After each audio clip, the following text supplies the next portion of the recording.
Hi friends, എല്ലാവർക്കും പുതിയ വീഡിയോയിലേക്ക് സ്വാഗതം. ഇന്നത്തെ നമ്മുടെ വീഡിയോ നമ്മൾ പാകി നിർത്തിയിരിക്കുന്ന വെണ്ടത്തൈകൾ മാറ്റി നട്ടു കൊടുക്കുന്നതാണ്. വീഡിയോയിലേക്ക് പോകുന്നതിന് മുമ്പ് ആദ്യമായിട്ട് എൻ്റെ ചാനൽ കാണുന്ന കൂട്ടുകാരുണ്ടെങ്കിൽ ഒന്ന് സബ്സ്ക്രൈബ് ചെയ്യാനായിട്ട് മറന്നു പോകരുത്. അതുപോലെ തന്നെ എൻ്റെ ചെറിയ കൃഷികളൊക്കെ ഇഷ്ടപ്പെട്ടുവെങ്കിൽ ഒന്ന് ലൈക്ക് ചെയ്യുന്നതും ഷെയർ ചെയ്യുന്നതും കമൻറ്റ് ചെയ്തുമൊക്കെ സപ്പോർട്ട് ചെയ്യണേ. മഴക്കാലത്ത് നമുക്ക് വിളവ് നൽകിക്കൊണ്ടിരിക്കുന്ന ഒരു പച്ചക്കറി ഇനമാണ് വെണ്ട. മറ്റ് പച്ചക്കറികളൊക്കെ മഴക്കാലം ആകുമ്പോഴത്തേക്ക് ഒന്ന് കായ്ക്കാനൊക്കെ മടിക്കും. നമ്മുടെ വെണ്ടയാണെങ്കിൽ നമുക്ക് എപ്പോഴും കായ്ഫലം കിട്ടിക്കൊണ്ടുമിരിക്കും. അപ്പോൾ ഞാൻ കുറച്ച് വെണ്ട വിത്തുകൾ പാകി കൊടുത്തിരുന്നതാണിത്. എൻ്റെ കൃഷിയിൽ നിന്ന് തന്നെ എടുത്ത് പാകി കൊടുത്ത വിത്തുകളാണിത്. ഈ വിത്ത് പാകുന്ന വീഡിയോ ഞാൻ ഇട്ടിട്ടുണ്ടായിരുന്നു. ഇത് നമ്മൾ മഴവെള്ളം ഒന്നും വീഴാത്ത ഒരു സ്ഥലത്ത് ഇതുപോലെ ചെറിയൊരു പാത്രത്തിൽ പാകി നിർത്തിയിരിക്കുന്ന തൈകളാണ്. ഇപ്പോൾ ഇത് പറിച്ച് മാറ്റി നടാനായിട്ട് നമുക്ക് സമയമായിട്ടുണ്ട്. നമുക്കിനി ഇതങ്ങ് മാറ്റി നട്ടു കൊടുക്കാം. പഴയ ഗ്രോ ബാഗാണ് ഞാൻ നട്ടു കൊടുക്കാനായിട്ട് എടുത്ത് വെച്ചിരിക്കുന്നത്. നമുക്ക് ഇതിനകത്തേക്ക് കുറച്ച് ചാണകപ്പൊടിയും കൂടെ ഒക്കെ എന്നിട്ട് ഇളക്കി കൊടുത്തതിന് ശേഷം നമ്മുടെ വെണ്ടത്തൈകൾ പറിച്ച് മാറ്റി നട്ടു കൊടുക്കാം. വെണ്ട വിത്തുകളൊക്കെ കയ്യിലുണ്ടെങ്കിൽ നിങ്ങളും ഇതുപോലെ 1-2 ചുവട് വെണ്ടയൊക്കെ ഒന്ന് നട്ടു കൊടുക്കണം. ഒരു പഴയ കൃഷി ചെയ്ത് നിർത്തിയിരുന്ന പോട്ടാണ്. അതിലേക്ക് കുറച്ച് ചാണകപ്പൊടി ഞാൻ ഇട്ട് കൊടുത്തിട്ടുണ്ട്. ഒന്ന് ഇളക്കി കൊടുക്കാം.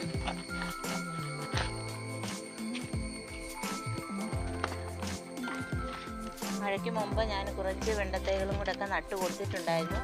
അതൊക്കെ നമ്മൾ വീടിൻ്റെ മുകളിലാണ് വെച്ചിരിക്കുന്നത്. അതുകൊണ്ട് ഇപ്പോൾ നമുക്കതിനെ ഒന്ന് കയറി ചെന്ന് നോക്കാൻ പോലും സാധിക്കുന്നില്ല, മഴ കാരണം.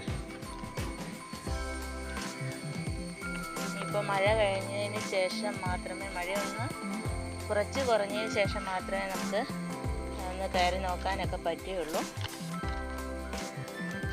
ചുവപ്പ് വെണ്ടയും പച്ച വെണ്ടയും എല്ലാം ഞാൻ മുകളിൽ ഗ്രോ ബാഗിൽ ഇതുപോലെ നട്ടു കൊടുത്തിട്ടുണ്ട്.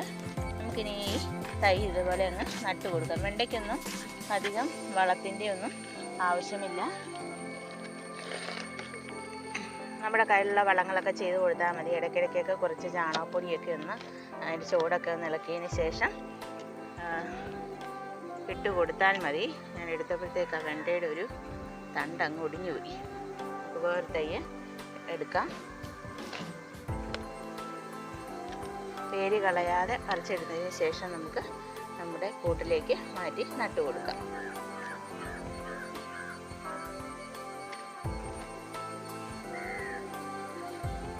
ഇത് റെഡ് വെണ്ടയാണ്. നന്നായിട്ട് കായ്ഫലം കിട്ടുന്ന ഒരു വെണ്ടയാണിത്. ഒരു 2 വെണ്ടയ്ക്കൊക്കെ മതി നമുക്ക് ഒരു മെഴുകുവരട്ടിയൊക്കെ വെക്കാനായിട്ടുള്ളത് നമുക്ക് കിട്ടും.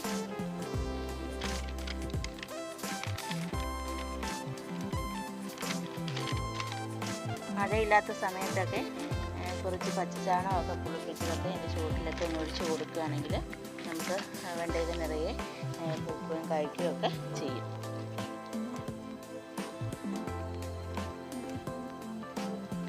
അതുപോലെ തന്നെ പച്ചക്കറി വേസ്റ്റ് കൊണ്ട് നമ്മൾ ഉണ്ടാക്കുന്ന കമ്പോസ്റ്റ്, അങ്ങനെയുള്ള വളങ്ങളൊക്കെയാണ് ഞാൻ ചെയ്ത് കൊടുക്കാറുള്ളത്. നമുക്ക് വെണ്ടയിൽ നിന്ന് നല്ല വിളവും കിട്ടുന്നുണ്ട്. അപ്പം നല്ല മഴയായത് കാരണം നമ്മുടെ വെണ്ടത്തൈയൊക്കെ ഒന്ന് ചുവട് പിടിച്ചാൽ നന്നായിട്ട് തഴച്ച് വളരുകയും ചെയ്യും.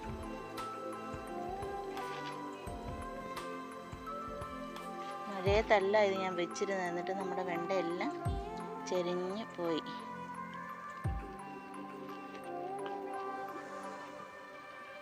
വെണ്ട കൃഷിയുള്ള കൂട്ടുകാരാണെങ്കിൽ നിങ്ങൾ ആ വെണ്ടയിൽ നിന്ന് തന്നെ ഒരു വിത്ത് വിളഞ്ഞ് പാകമാകുമ്പോഴത്തേക്ക് എടുത്ത് ശേഖരിച്ച് വെച്ചിട്ട് നട്ടു കൊടുത്താൽ മതി.